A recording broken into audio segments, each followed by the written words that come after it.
Hey everyone, and welcome back to the channel. If you're just joining me, this is part 2 of my incredible adventure in Kenya.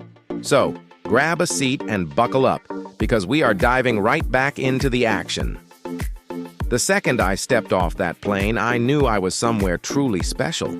This was my very first time in Africa, and let me tell you, the excitement was on a whole other level.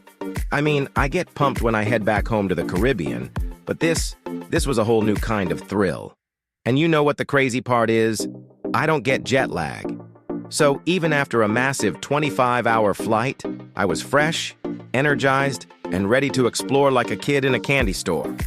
After breezing through immigration, grabbing my bags, and passing customs, I headed to my Airbnb.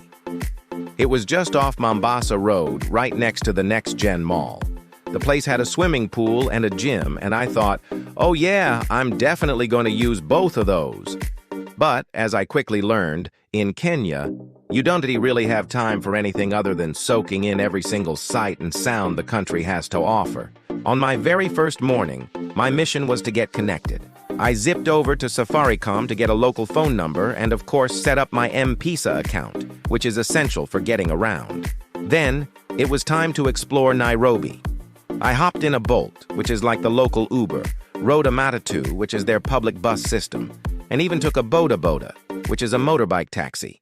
I tried it all. Now, let's talk about walking in Nairobi. You know those zebra crossings where cars are supposed to stop for pedestrians? Well, in Kenya, it feels like it's the other way around. Cars zoom by like they're in a race, and you really have to wait for a clear moment to make a dash for it. But honestly, it's all part of the experience. Just take your time and soak in the organized chaos. Those vehicles come flying by. The Boda Boda rides, though, were a total blast. The drivers weave through traffic like it's a choreographed dance, getting you to your destination in record time. It's like poetry in motion, and it's one of the fastest ways to get around the city. Seriously, if you've ever driven in Nairobi, I need to hear your wild stories in the comments below.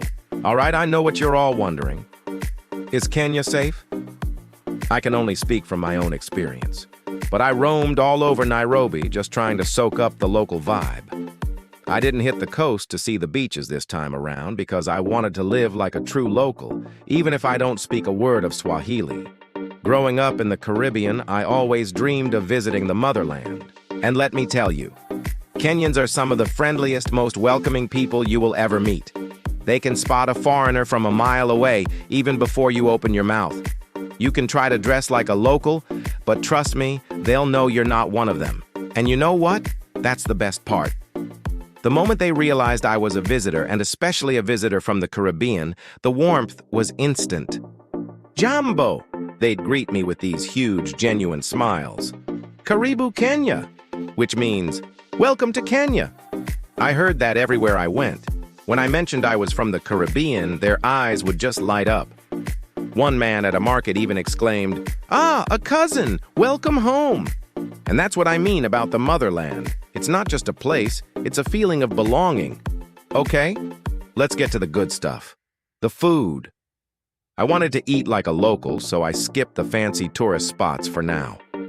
In Nairobi, that means one thing and one thing only. Nyama choma. It's basically Kenyan barbecue. I asked my Bolt driver for the absolute best spot, and he took me to this incredible place. It wasn't just a restaurant, it was a full-on experience.